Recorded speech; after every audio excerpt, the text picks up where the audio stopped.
This broadcast is inappropriate for all ages right here on hashtag WeAreMovieClub. Salutations, I am Cameron.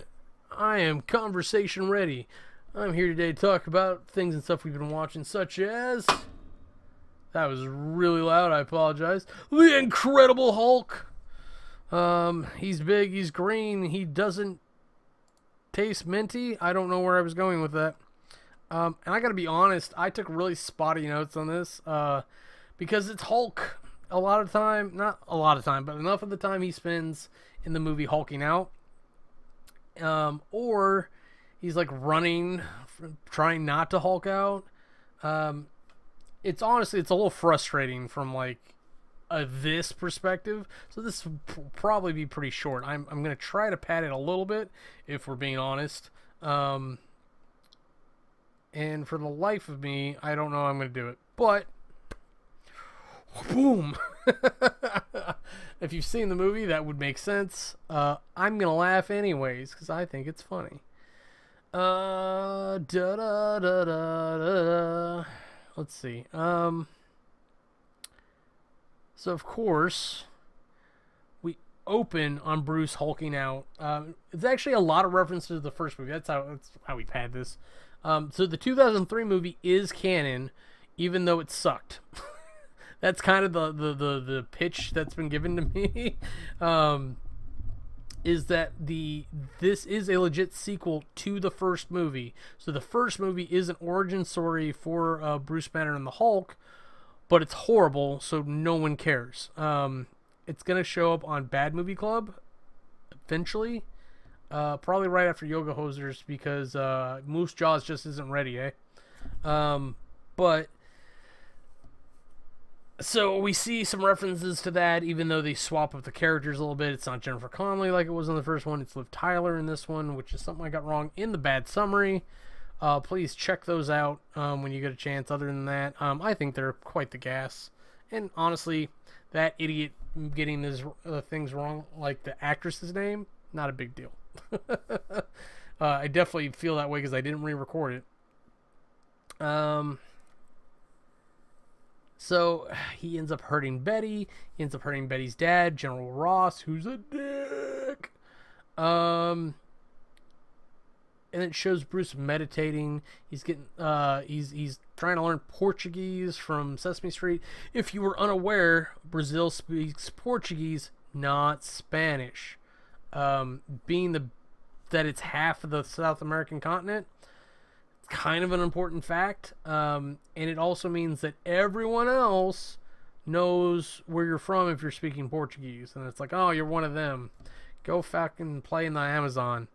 So we see Bruce meditating. He's learning Portuguese. He's learning Zen. He's sitting, meditating, and then he's getting slapped in the face.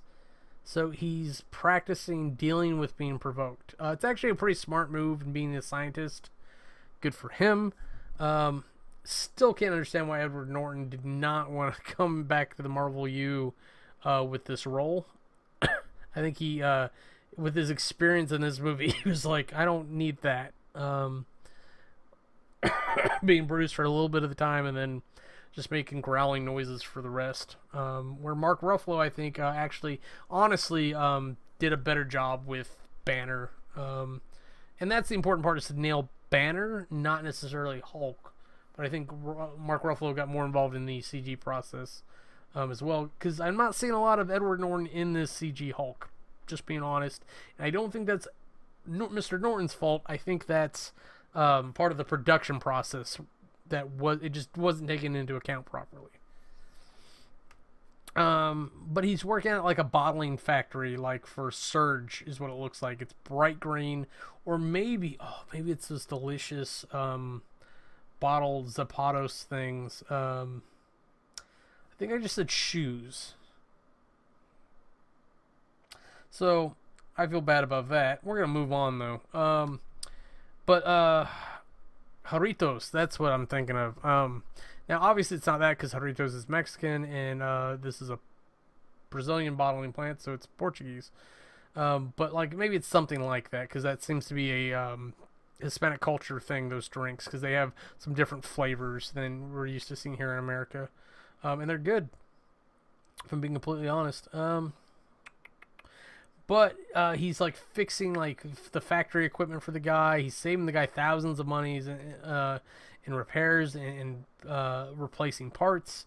So he actually ends up pricking his finger or whatever, and he freaks out. And to me, I'm freaking out a little bit because even as Banner, I don't remember Hulk ever like really bleeding. Like it seems to be a problem. But like it's Banner. Let's treat Banner as Banner and Hulk as Hulk. So yeah, he ends up bleeding a little bit. He ends up tracking it down, wiping it up off the thing.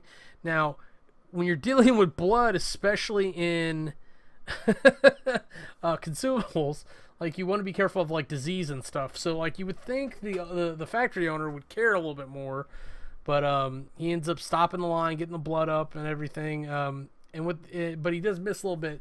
That goes to one Mr. Stan Lee to have a nice kick to it. The poor guy. I got a little bit distracted after that because I was like, oh, who cares about that? But shortly after that, soldiers are showing up at his apartment. Like, really, leave the motherfucker alone. It's amazing how you can go be like, okay, he's been on the run. There's been no incidents the entire time we've left this guy alone. Let's go mess with him. And then, like, all hell breaks loose. There's no better example than Hulk of, like, if you leave it well enough alone, it won't be a problem. Now, like, you could also go to the opposite end of it where he's trying to deal with himself as a problem. Hulk's all about the inner turmoil of dealing with your inner beasts and the fact that you can't kill them. Like, I think in one of the Avenger movies, Hulk, or Ruffalo as Banner talks about putting a bullet in his brain, and Hulk ends up spitting it out. So there's a limit to how much damage he can do to himself, like legitimately. So I'm gonna call him the agent because it's like Kowalski or something. He sounds like he's from like some weird sitcom where it's fun to make fun of a Polish guy, and it's like no.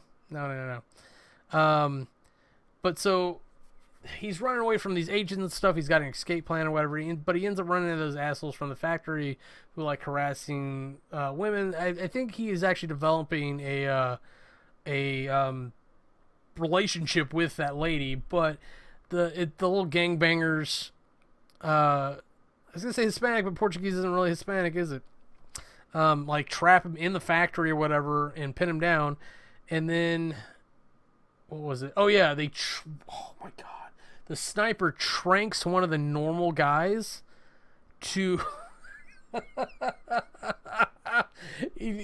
with a Hulk dart. Now, if a normal person got hit with a Hulk dart, they should be dead. There is a lot of dead bodies throughout this movie, and we don't focus on any of them. The only one that we nearly focus on is Kowalski, and he doesn't deserve the attention. So in the factory, like, he hulks out and he's actually like hiding in shadows and stuff. Granted, it's night. It's a big factory. There's lots of stuff around, lots of shadows. And the soldiers move in, and they obviously were not read in on this mission properly. They were not properly briefed to go on and deal with the Hulk. Because bullets don't hurt the Hulk. It doesn't matter how many times you fire them.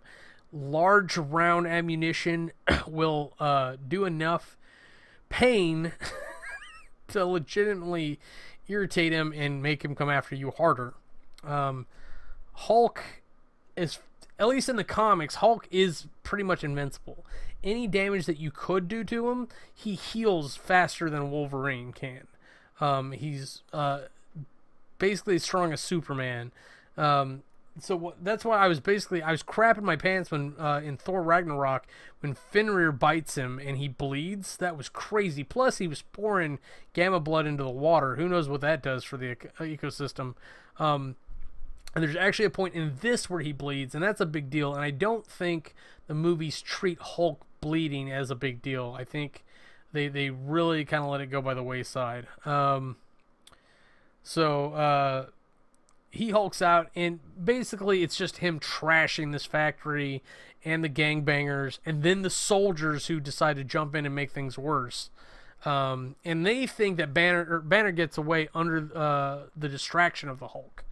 And Ross actually has to have a sit-down conversation with Pulaski later and be like, no, that was the target. And he can't even say, like, that is Banner, because then that would humanize Hulk.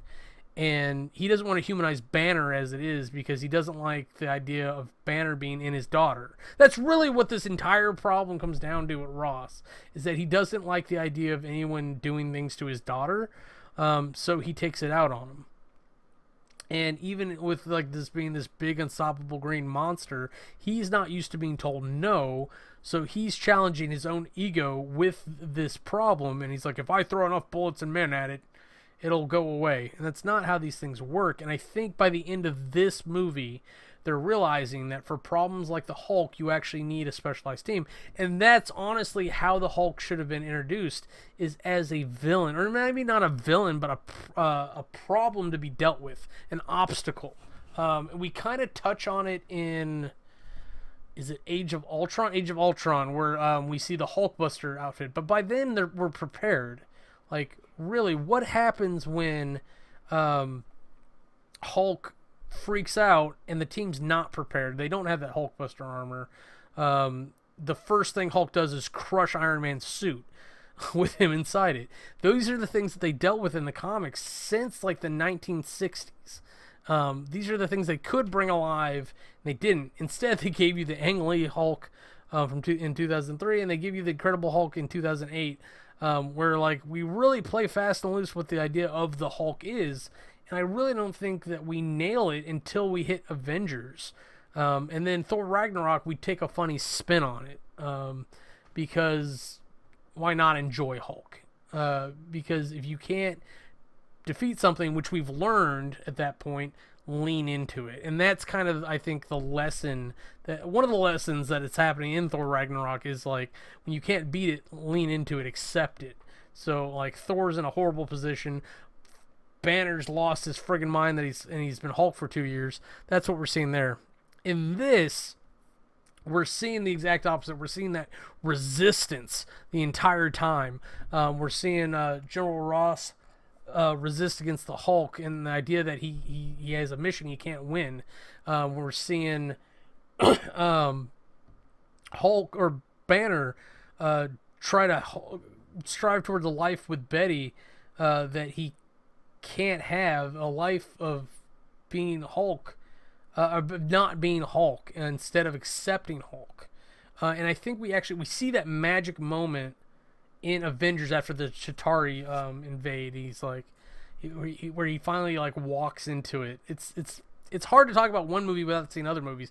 Granted, this movie didn't, or this existed way before then, but it's worth noting. It's one of the things that we can do having conversations like this. And by all means, like you nice people in you now chat, at least, if you have opinions and stuff about the Marvel Universe in general or Hulk, jump on in.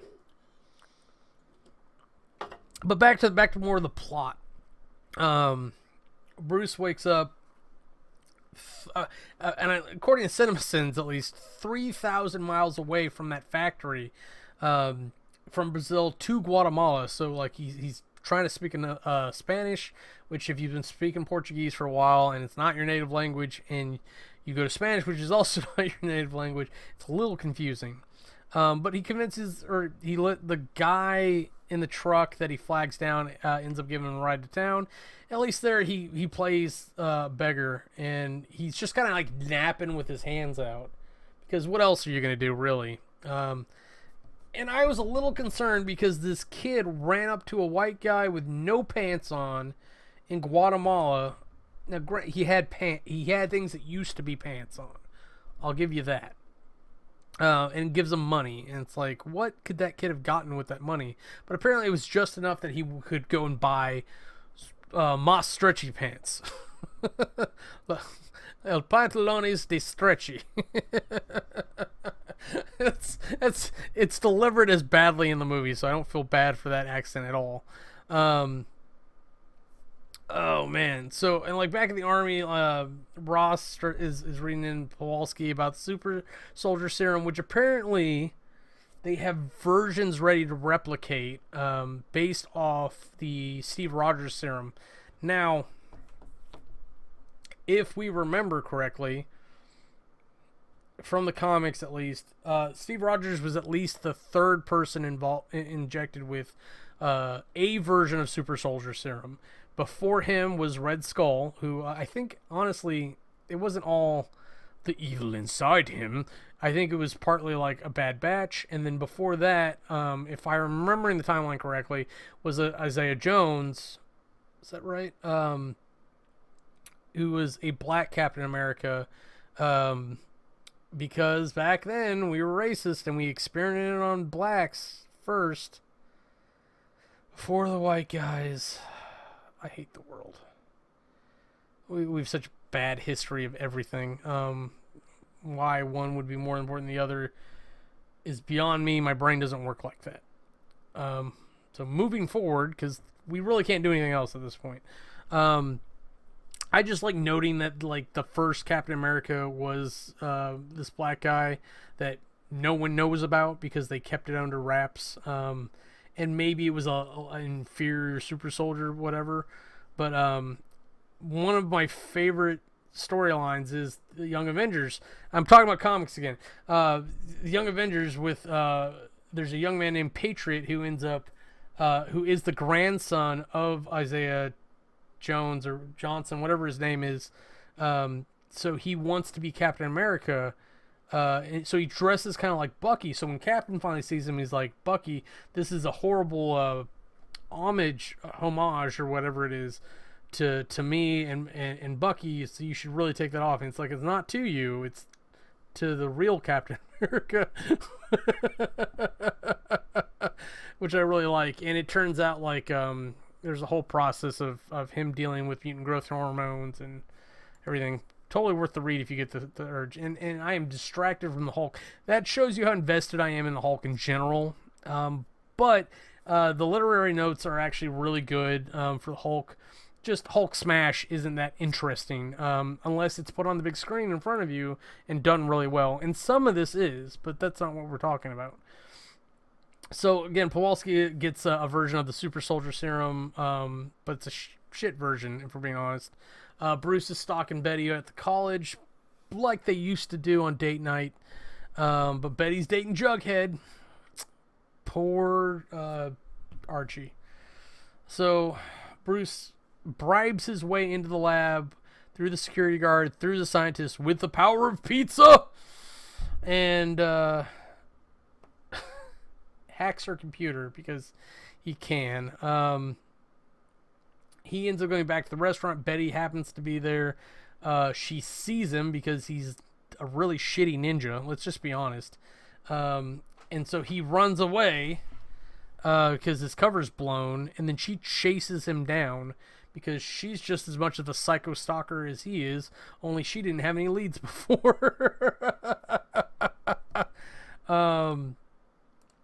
So it is what it is. What it is.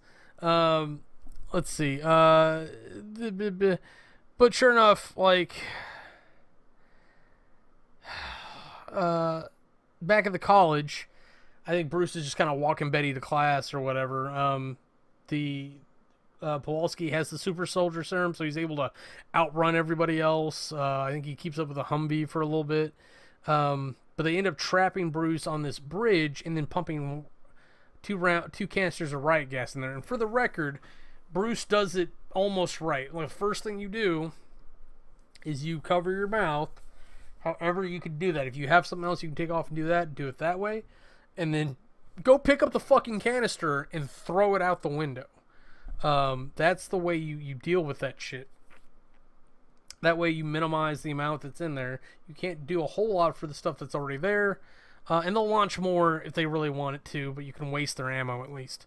Because you can keep chucking until they shoot you. And eventually the riot gas could have knocked him out, but mostly it's going to make him cry and be agitated. And so I think they do... Or yeah, so he's trapped in there, and the agitation ends up making him shift into Hulk. And of course he knocks the pillars out, immediately kills one of the soldiers, not trying to. I think the 50-50 shot of killing the soldiers is actually representative of like half the things he does are bad, but it's not intentional. And then they start firing on him, and everything just gets worse and worse and worse and worse. He ends up taking like a Humvee and like smashing it on something, and then like somehow he ends up with 2 shields out of it. I don't know why Hulk needs shields. He doesn't need shields, but he ends up like blocking bullets and stuff with it, or he's deflecting bullets with them. But he ends up using them to throw through things. So like he ends up going against, or like fighting the agent can't, or Kowalski can't do shit because it's Hulk. It doesn't matter if he has super soldier or serum. Like Captain America arm wrestling Hulk, not a contest. You have to be Thor to even compete with Hulk, and Hulk's stronger. Pat proved it mathematically, somewhat. But the point is that Hulk is infinitely strong, if we're being honest. Or he at least is infinitely strong for a short duration of time. So in a moment, he can outpower Thor. Overall, Thor may actually be able to outlast him, but who's got that kind of time, you know? So they bring out the sound equipment, which slows him down and pisses him off. So he starts using the shields against that. He throws one through the Humvee, which was a very impressive accuracy. If we're being honest.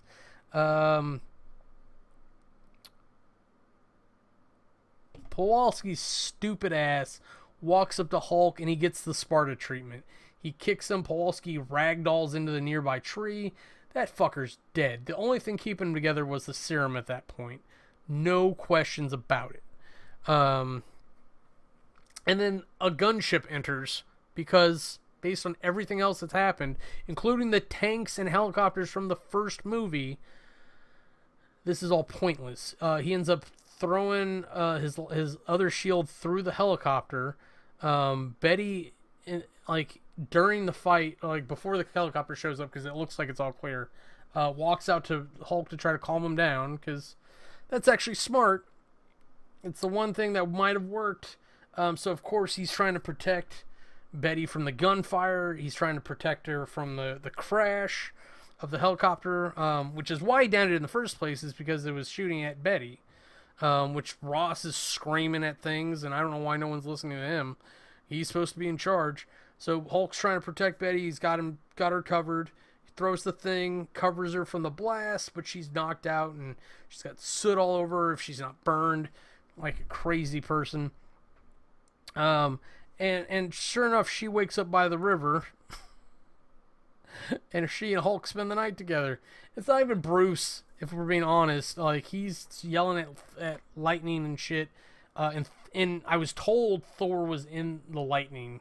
Like, that was actually Thor's lightning that he's screaming at, which makes sense that he would be screaming at Thor and not just, lightning, or thunder or whatever.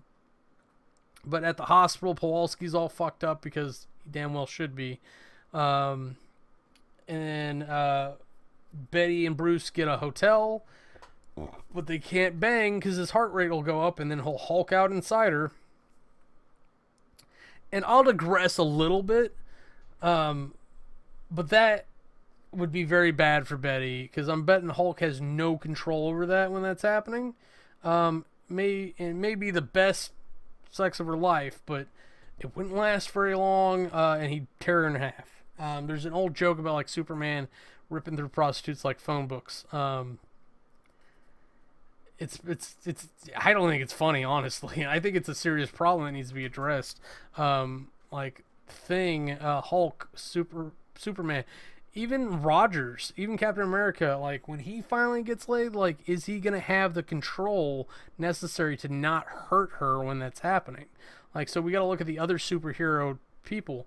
Luke Cage and Jessica Jones are a good match because they they're not going to hurt each other. They don't have to go careful, which is why they make a beautiful baby together. Ooh, spoilers. I'm going to digress at that point because I spent a whole hour talking about that. So let's see. So they find a computer at a gas station, and my brain kind of shuts down on this, but they managed to hack a message to Mr. Blue. They contact him to get the information or whatever, and they go and meet him. Meanwhile, Kowalski's finally healing up from the serum. And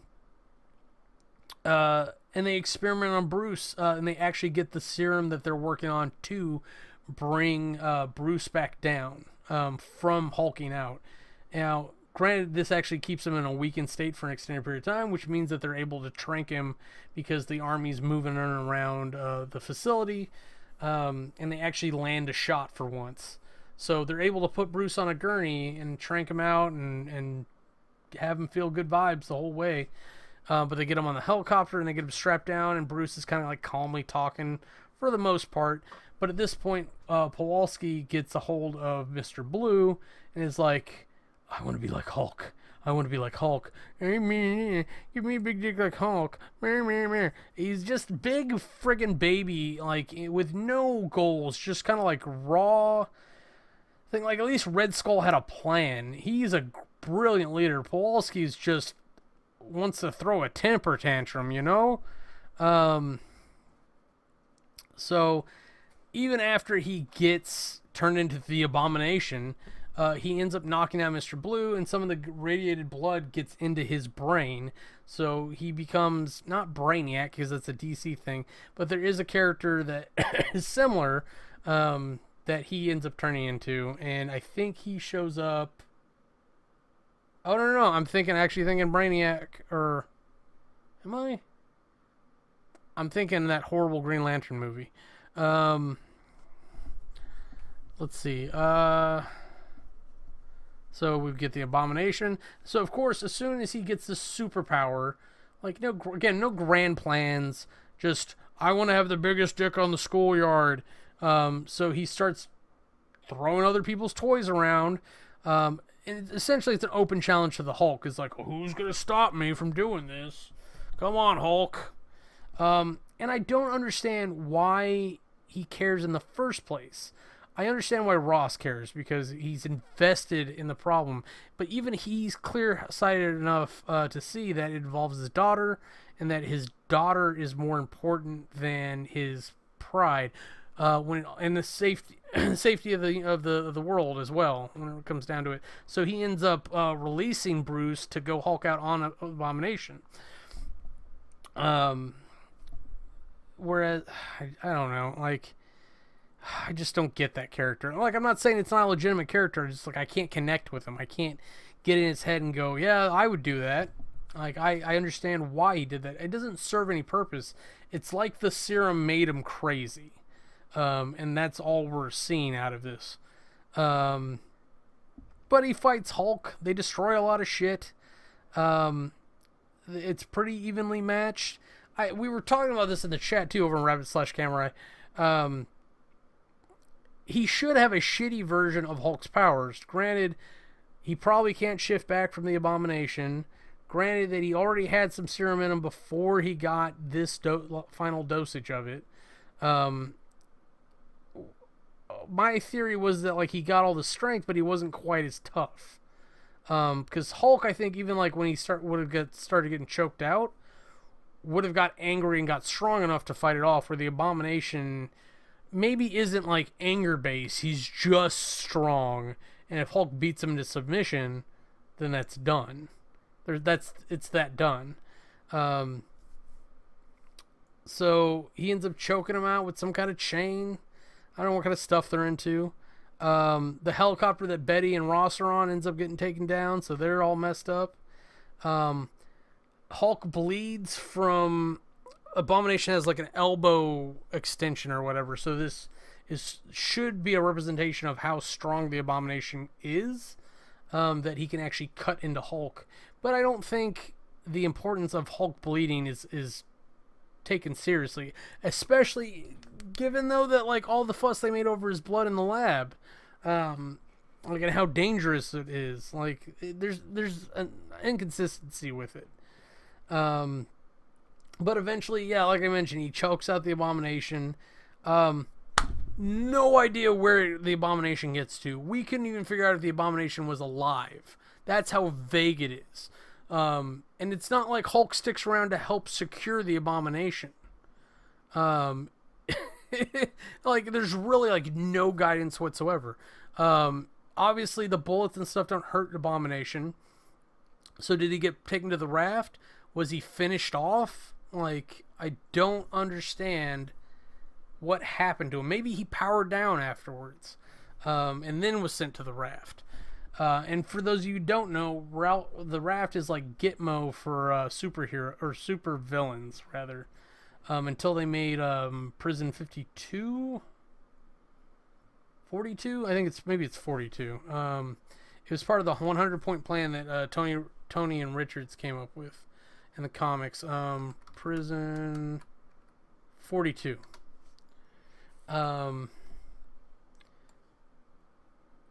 Design is the designated negative zone prison Alpha, but nicknamed Fantasy Island or Wonderland by inmates. Tony Stark himself named it Project 42, as it had been the 42nd idea out of 100 that he, Reed Richards, and Hank Pym had created following the Stanford disaster. Now, the Stanford disaster is the comic book equivalent of the Accords. I can't remember what the Accords are called in the movies. But the one that killed all the Wakandans, I was hoping that would jog my memory of the place. The comic book instant for that was essentially an elementary school being blown up by a supervillain who didn't want to be taken alive when the New Warriors rolled in with their new reality show on like superheroing and taking down villains. They took on somebody they really couldn't handle, and it was kind of the wake-up moment for the Marvel Universe of, like, we need a Superhuman Registration Act. People are not being responsible because they're chasing ratings. And the New Warriors were essentially a bunch of kids. I'm not saying they weren't capable, but they weren't capable enough to handle a supervillain of that level, especially since they weren't going anywhere. Like, the supervillains were essentially had made a halfway house for themselves and were lying low, and living legitimately, and peacefully. Like, it almost would have done to send somebody out there and be like, it's come to our attention what you're doing. We understand that you have a complicated past, but we'd like to help you stay legitimate. And, like, maybe not send somebody as a representation of the government, but, like, that's the type of thing that you could do with a properly written Marvel Universe. The garbage fire that we have now, as good as it is, just could be so much better. And that's kind of where I stand with the Marvel Universe. And it starts way back here. Like, Iron Man kicked it off this round. This Hulk joined in, Thor joined in, Captain America, all that. And this movie actually ends remind me of Batman of all things. As the movie was ending, Hulk runs. Like, he doesn't secure the Abomination, he runs. And I imagine Ross reciting the speech from Dark Knight, I think, where Commissioner Gordon's talking, is like, and he runs and we'll chase him because he's the hero that this city deserves, but not the one it needs right now. So we'll chase him. Because that's what it needs right now. Some fucked up nonsense like that. I don't know. Okay. I've been talking a lot. I've been on camera for about 2 hours. So if you thank you for watching, consuming this however you do. If you like this, we also do Bad Movie Club and Scary Movie Squad. We watch everything over on Rabbit/Camerai. You could join us Friday nights, 9 p.m. Eastern for Scary Movie Squad, Bad Movie Club, and We Are Movie Club on Sundays, 7 p.m. and 9 p.m. Eastern. Do it. Join us. Have a good time. Join the chat. Join the conversation, son or daughter. But until you see us next time, have a nice day from here at #WeAreMovieClub. When I say anything else we're up to, go ahead and click the annotations, and they'll take you to our other channels. Thanks for watching.